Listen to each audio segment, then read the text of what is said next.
নমস্কাৰ এসপিএন সকলোকে job master Assam চেনেলটোলৈ স্বাগতম জনাইছো আশা কৰো সকলোৰে ভাল কৃষি বিজ্ঞান নিযুক্তি বোৰ্ডত নতুনকৈ চাকৰি পদ মুকলি হৈছে আহকচোন পদখিনিৰ বিষয়ে ডিটেইলভাৱে আলোচনা কৰো ভিডিওটো আপোনালোকে অলপো স্কিপ নকৰাকৈ শেষলৈকে চাব তেতিয়াহে ভালদৰে বুজিব পাৰিব পদকেইটাৰ বাবে কোৱালিফিকেশন কিমান লাগিব জবৰ লোকেশন ক'ত হ'ব আৰু স্যালাৰি কিমান হ'ব এগ্ৰিকালচাৰ সায়েন্টিষ্ট ৰিক্ৰুটমেন্ট বোৰ্ডে ASRB নতুনকৈ ARS SMS আৰু STO 582 টা পদ মুকলি কৰিছে যা এপ্লাই কৰা লাষ্ট ডেট হৈছে 21/5/2025 ভ্যাকেন্সিবোৰ হৈছে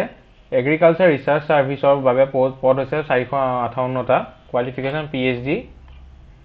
সাবজেক্ট মেটাৰ স্পেশালিষ্টৰ বাবে পদ হৈছে 41 টা master degree senior technical officer বাবে 83 টা তাৰ বাবে মাষ্টাৰ ডিগ্ৰী পদ বিচৰা হৈছে এজ লিমিট দিয়া হৈছে 21 পৰা 35 বছৰ এজ সিলেকশন প্ৰদান কৰা হ'ব SC ST বাবে 5 বছৰ OBC MOBC বাবে 3 বছৰ আৰু PWBD বাবে 10 বছৰ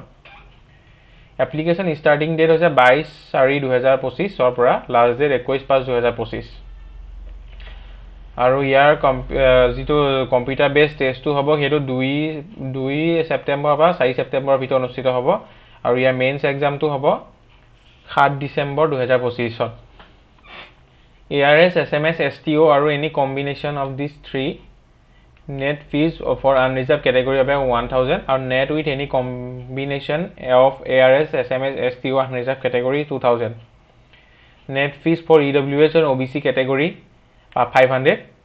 ARS SMS STO any combination of these three of EWS OBC category is 800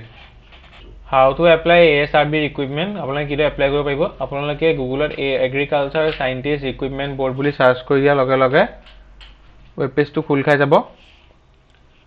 তাত আপোনালোকে প্ৰথমে ৰেজিষ্ট্ৰেচন কৰি ল'ব নিজৰ পাৰ্সোনাল ডিটেইলছ আধাৰ কাৰ্ড পান কাৰ্ড আৰু বাৰ্থ সাৰ্টিফিকেট দি পেলাই ৰেজিষ্ট্ৰেচন কৰাৰ পিছতে আপোনালোকে কোনটো ফিল্ডৰ বাবে এপ্লাই কৰিব সেইটো সেকশনত গৈ গোটেইখিনি ডিটেইলছ ফিল আপ কৰিব তাত আপোনালোকে HSLC HS graduation agriculture certificate PRC certificate exchange number সকলোখিনি আপলোড কৰি দিব কৰি দিয়া লগে লগে আপোনালোকৰ ফিজ পে কৰিবলৈ আহিব ফিজটো পে কৰি দিয়া লগে লগে তাৰ ৰেফাৰেন্স আইডি জেনেৰেট হ'ব সেই ৰেফাৰেন্স আইডিটো লগত ৰাখিব ফিউচাৰ যেতিয়া এডমিট কাৰ্ড ডাউনলোড কৰিব হেতু আপোনালোকে হেল্পফুল হ'ব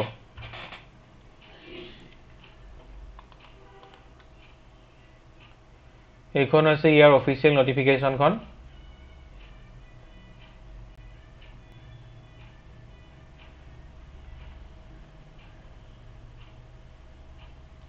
মই যিখিনি কলো গোটেইখিনি ক্লিয়াৰলি মেনশন হৈ আছে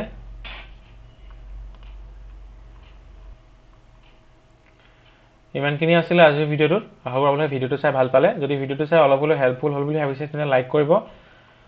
লগৰ বন্ধু-বান্ধৱীক শ্বেয়াৰ কৰিব আৰু লগতে চেনেলটো সাবস্ক্ৰাইব কৰি দিবলৈ নাপাহৰিব ধন্যবাদ